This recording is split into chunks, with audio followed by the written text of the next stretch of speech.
And welcome to another edition of the Nerdy Agent Podcast, audio showing of the week. We are changing the name of this. Love it. We're working on planning out our topics a little bit more concisely to make sure we're bringing the best valuable content to you, the listener. And so this week, we are going to talk about foundations, specifically foundation repairs, but also what to look for on the main level of a house if a house might have an issue with the foundation. I actually toured a house a few days ago, and it had the safe basement beams in the basement with a bowing wall. And so I thought this would be a good topic for this week. So to start, I just want to talk about if you're in the basement, you can see the exposed foundation. What are you looking for to make sure foundation's in good condition? And to clarify, none of us are structural engineers. We're just guys that research this stuff. So what do you look for in the basement when looking at the foundation in order to determine if you should suggest a structural engineer look at the house for your client? So typically when something like that's rigid moves, what happens to it?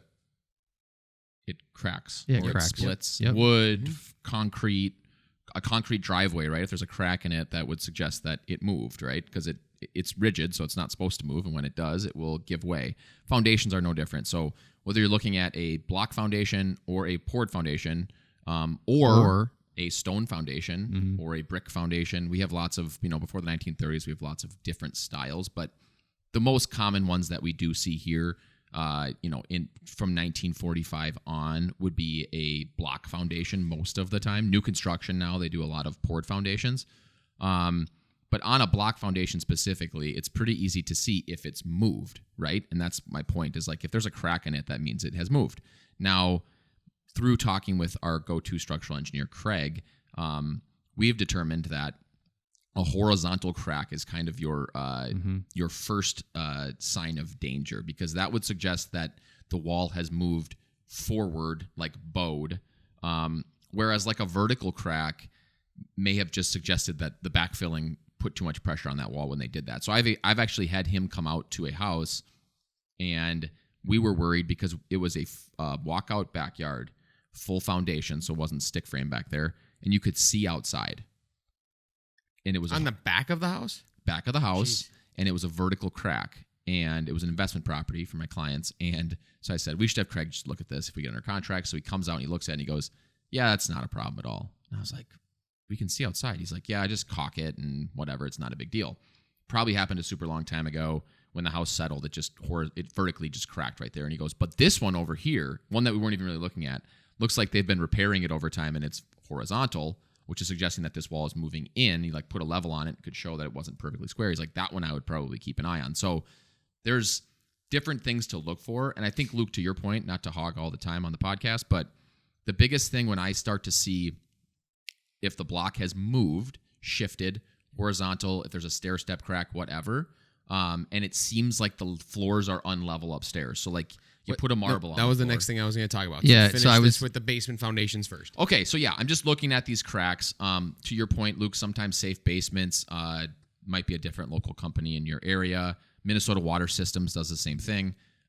If you see that they've likely, when they do these repairs, they put in a sump pump and drain tile system. That's to relieve what's called hydrostatic pressure. Here in Minnesota, the water runs off your house. It goes down into the soil. It doesn't just disappear. And then when it gets cold, like it is now, as you all know, when water becomes hard, it gets bigger. So that pushes on the foundation and can cause some of that bowing that you're talking about. And some of these companies will come out and try and square the wall up or do whatever. So a little bit in the weeds. I want to make sure the people that don't have any knowledge of foundations initially. Yeah. So if you see cracking on the foundation, that of in itself is a concern. A good thing to be able to say is horizontal crack typically is a little bit more concerning than a vertical crack. In both scenarios, I always suggest structural engineer, as you should as well. So have one on your Rolodex. Correct. So the next thing I want to talk about is, let's say you walk into the house, you don't see the foundation right away. That's when you're looking at the foundation. What in the house can you see that might indicate there's something going on with the foundation and it's showing itself on the rest of the house? So two things, because I'm not as privy to the expertise that AJ has about houses just in general. So I'd say my typical thing when I walk into a house is, on the front end, I'm doing my research. So I know neighborhoods, we talked about this before, know like the areas you're looking in. Because if I'm looking in Northeast Minneapolis, where I know most of the houses were built around 1900 or before, and I know they have these old stone foundations, they have a higher likelihood of having some of these issues, right? Because the foundations are older and they weren't built as well. So I'm going into it looking for some more things, and I'm going to be a little bit more sensitive to the feel of that house. On the main levels and specifically the upper levels, you can tend to feel when a house is settled in ways that may or may not be problematic. But if you walk into a house and you're like, well, this is an older house, so sometimes in these older houses, we tend to see foundation challenges. So we're just going to kind of feel around and make sure we don't feel like we're walking downhill or we're slanting, things like that. You can typically tell when there's some sort of settling happening because you're going to feel a little bit dizzy and a little lightheaded almost. I tend to feel a little uncomfortable in those houses. I don't know how people live in them, to be honest with you. But I say that going into the house because then the clients are prepped for it. And then I tell them like, hey, it feels like I'm walking downhill a little bit down right here. Let's look at this spot in the basement because this is where it seems like maybe there's some settling going on. And we just have to make sure that there's proper support, et cetera, in that spot. So I'm trying to like prep them, then show them, then kind of go downstairs to like look at the stuff AJ's talking about and see if there are cracks or see if there are, maybe support posts that were put in after the fact because it was settling in, etc. Because that's from an experiential standpoint, I think important that they know that you're looking out for them in that way. So that's kind of how I'm looking at it from a showing standpoint. You do make a good point on the age of the house does matter a lot. I typically tell people if a house is built before 1940 and your ages might be different, seeing some sort of movement in the floors isn't abnormal because of those foundations. If a house is built in the 45 or newer and the floor is moving, it's a lot more concerning to me about the foundation because those I barely ever see movement in those floors.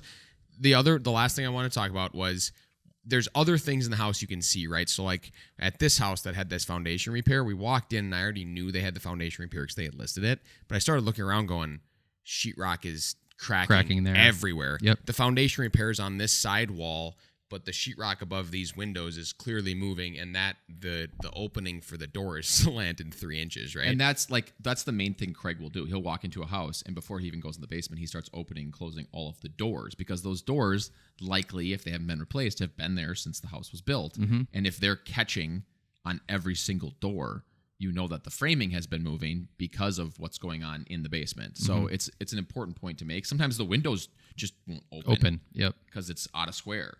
And that is definitely a cause for concern. All of this, by the way, guys, I should say 99% of these problems are water related. So the first thing you can check for, especially on a 1920s house, is do they even have gutters or has it had no gutters for 103 years?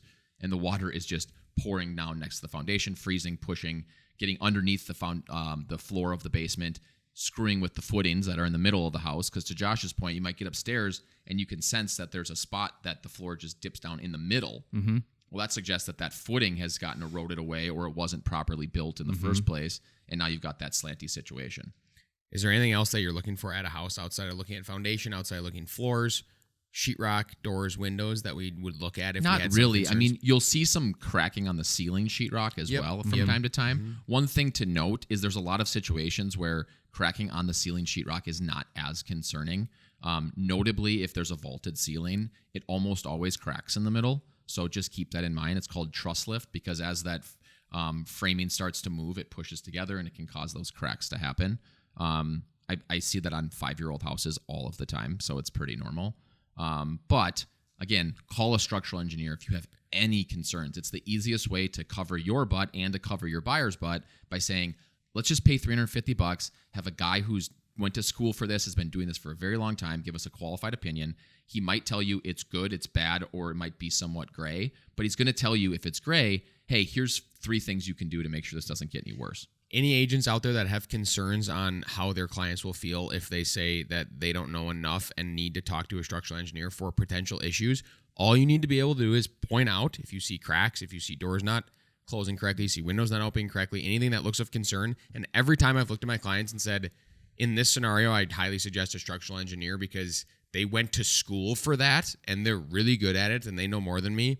Never had anybody balk at that. They've always been like, oh, that's really helpful actually to know that we have that option.